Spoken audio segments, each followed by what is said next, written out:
बीच बड़ी खबर संभल से, जहां 2 दिन पहले हुई हिंसा में एक और खुलासा हुआ है।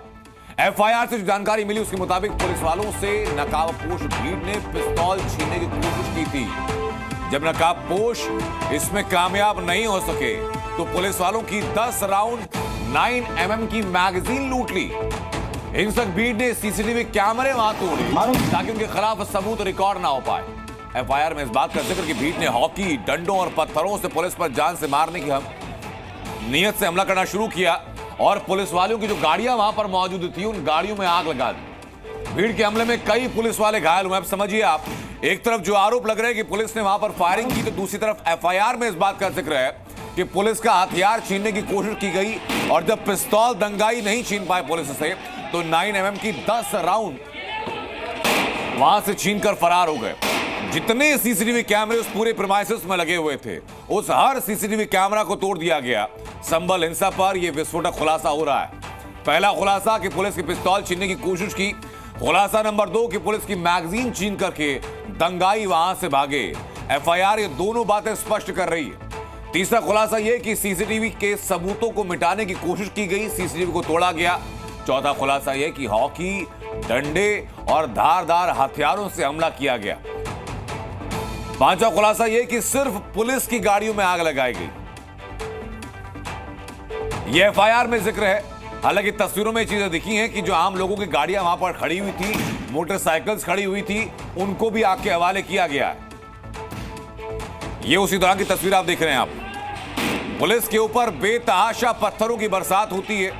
पुलिस पहले कोशिश करती है लोगों को रोकने की। वो तस्वीरें भी जी न्यूज ने आपको दिखाई हैं, 24 तारीख की तस्वीरें, और आपको लाइव गवाही भी हमने सुनाई कि जो लोग वहां पर मौजूद थे, जो लोग उसके प्रत्यक्षदर्शी थे, उन लोगों ने क्या बताया।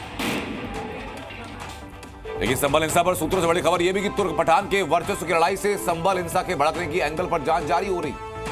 ये संभल हिंसा को लेकर के कई सारी थ्योरीज सामने आई हैं और अब थ्योरी ये भी है कि वर्चस्व की लड़ाई के एंगल से जांच हो रही है, हिंसा भड़काने के एंगल से जांच हो रही। आपको याद होगा सी न्यूज पर आपको हमने दिखाया था कि कैसे लाउड स्पीकर से संदेश दिए जा रहे हैं। आपको हमने दिखाया था कि मस्जिद के अंदर जो सरोवर है पानी भरा हुआ था, उसके पानी को खाली किया गया। वो पानी जैसे ही मस्जिद परिसर से बाहर आया उसके बाद लोगों ने समझा कि यहाँ पर खुदाई शुरू कर दी गई और लोग वहां पर इकट्ठा हो गए। लेकिन लोगों के पास इतने शॉर्ट टाइम में हथियार कैसे आते हैं, वो खास आकृति का चाकू कैसे आता है।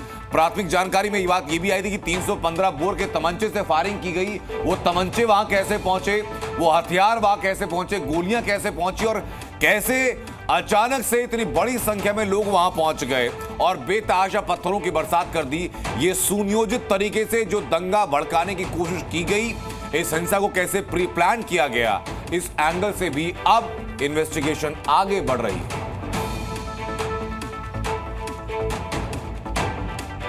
के प्रेस कॉन्फ्रेंस करने के बाद पुलिस का कहना है कि आपने लोगों को हिंसा के लिए उकसाया था, आप लोगों ने भड़काया था। अच्छा ना, ऐसा उन्होंने ये कहा कि आपने जो पीसी की है वो उसमें आपने गलत आरोप लगाए हैं और कोई बात नहीं। बस इतनी ही बात पूछी। ना मैं हिरासत में था, ना ही मुझे गिरफ्तार किया गया था। मुझे यहाँ से लेके गए थे कोतवाली। मैंने वहाँ जाके जो उन्होंने कहा मुझसे, जो पीसी के बारे में ही थी सारी बात और कुछ नहीं थी। तो पीसी में जो बातें बोली गई, क्या आपने पीसी में जो बातें बोली वो झूठ बोला था? नहीं, ऐसा कैसा मुमकिन है कि पीसी में जो मेरी जानकारी में था वो मैंने कहा है। क्या आरोप लगाए थे, क्या जानकारी? नहीं प्लीज, मैंने पीसी में बोल दिया। Okay, thank you. अच्छा, एक सवाल ये कि जो सर्वे टीम आई थी उसकी जानकारी आप लोग को थी? हाँ थी, लेकिन बहुत देर से दी गई थी। वो तकरीबन 8-9 बजे के आसपास मुझे एससीओ संभल और एसडीएम संभल ने जानकारी दी थी। अच्छा। और ये भी कहा था कि ये मुमकिन, ये ज़रूरी नहीं है कि सुबह को 7 बजे हो जाएगा, लेकिन एक चैनल ने हमें इत्तला दी कि सुबह को होना है। ये हमारे पास न्यूज़ आ गई है। अच्छा, तो भीड़ कैसे इकट्ठी हो गई वहाँ पे?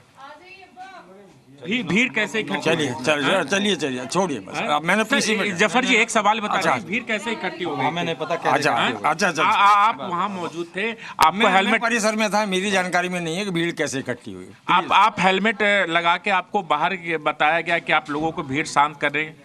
हाँ हाँ, बताया गया था। मुझे एसपी साहब ने और डीएम साहब ने ही भेजा था, लेकिन वहाँ चूँकि टीयर गैस छोड़ी जा रही थी, उसमें अंधेरे में कोई किसी को दिखाई नहीं दिया। Thank you.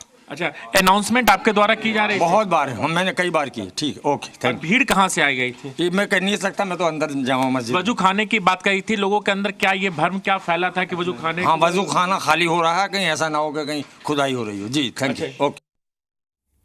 तो जफर अली को सुना आपने, सदर है जामा मस्जिद संभल के, जो उस वक्त वहां पर मौजूद थे। जफर अली की प्रेस कॉन्फ्रेंस भी आपने देखी, जहां पर जफर अली ने बताया और ये कहा कि कैसे डीएम है या पुलिस के बाकी अधिकारी हैं, वो खड़े होकर प्लानिंग कर रहे थे कि अब गोलियां चला देनी चाहिए। यूपी के संभल में जारी तनाव के बीच मुरादाबाद के कमिश्नर ने खुलासा किया और कहा कि पोस्टमार्टम रिपोर्ट में साफ हुआ कि पुलिस की गोली से किसी की मौत नहीं हुई। अभी तक किसी भी साक्ष्य में कहीं पर भी पुलिस की गोली से मृत्यु की बात सामने नहीं आई। पुलिस ने आंसू गैस से गोले छोड़े, लोगों पर प्लास्टिक के बुलेट चलाए। मरने वालों का आंकड़ा बढ़कर के 5 हो चुका है।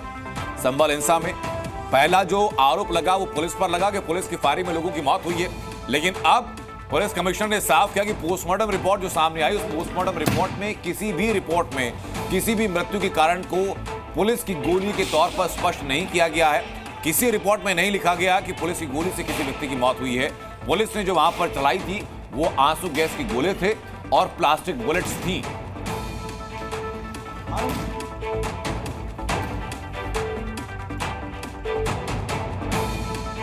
देखिए, दुर्भाग्यपूर्ण था। संभल में हिंसा हुई, उसकी कोई कहीं से दूर दूर तक कोई कारण नहीं था। अनायासी लोगों को इकट्ठा किया गया, गलत तरीके से उनको भड़काकर, और उसमें से ज्यादातर यंग एज के बच्चे थे। मुंह पे रुमाल बांध के, मुंह को ढक के आए थे वहां पर, और नारेबाजी करके मस्जिद के ऊपर पथराव किया, इसलिए कि वहां पे टीम थी। वहां पे ऐसी परिस्थिति उत्पन्न हुई कि उसमें फायरिंग भी हुई। फायरिंग कहाँ से हुई, कैसे हुई, अभी पड़ताल होनी है। मजिस्ट्रियल जांच के आदेश दे दिए गए हैं, लेकिन अनफॉर्चुनेटली उसमें मौतें भी हुई, उसमें लोग घायल भी हुए, हमारे अधिकारी भी घायल हुए।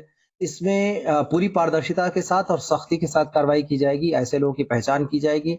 जिन लोगों ने अपने मुंह ढके थे, उनके बाकी जगह के कैमरों में उनके चेहरे आए हैं, उन सबकी पहचान की जा रही है। जिन लोगों ने छत पर से पत्थर फेंके हैं, उन बहुत स्पष्ट है कि इस तरीके की किसी भी चीज को बर्दाश्त नहीं किया जाएगा।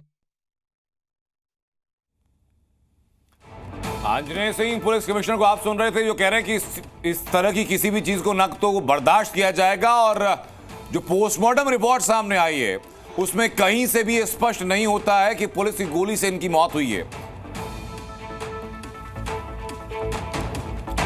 और ये एफआईआर की कॉपी दिखाता हूं मैं आपको। ये एफआईआर की कॉपी जियाउर रहमान बर्क, जो कि सांसद है वहां से, उनका नाम इस एफआईआर में रखा गया। उसके अलावा जो उनका पता है उसमें रखा गया।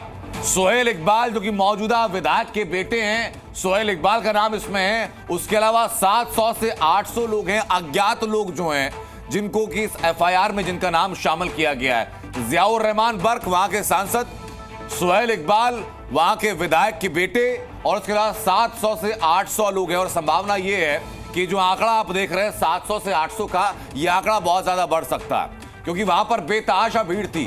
पुलिस सीसीटीवी के आधार पर जो वहां पर लगे थे या जो वीडियो एविडेंस सामने आए हैं, उनके आधार पर अब लोगों को चिन्हित भी कर रही है।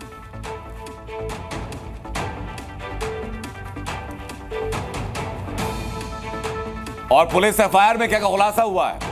एफआईआर में खुलासा यह कि पुलिस की पिस्तौल की जो मैगजीन है, जिसमें 8 से 10 राउंड थे, वो छीन ली गई। एफआईआर में खुलासा यह कि बिना इजाजत भीड़ ने वहां पर नारेबाजी की, और धार्मिक नारेबाजी भी वहां पर हुई है। पुलिस पर जो पथराव किया गया वो साजिश के तहत किया गया। कारतूस का जो बैग पुलिस के पास था, दंगाइयों ने वो कारतूस का बैग भी छीन लिया। ये पुलिस के एफआईआर में खुलासा हो रहा है। ये 4 बड़े खुलासे अभी तक के जो पुलिस के एफआईआर में हैं। और 5वां खुलासा ये कि जो सीओ पर हमला किया गया, उसकी इंटेंसिटी थी कि वो बताती है इंटेंसिटी की सीओ की हत्या करने के मकसद से सीओ पर हमला किया गया था।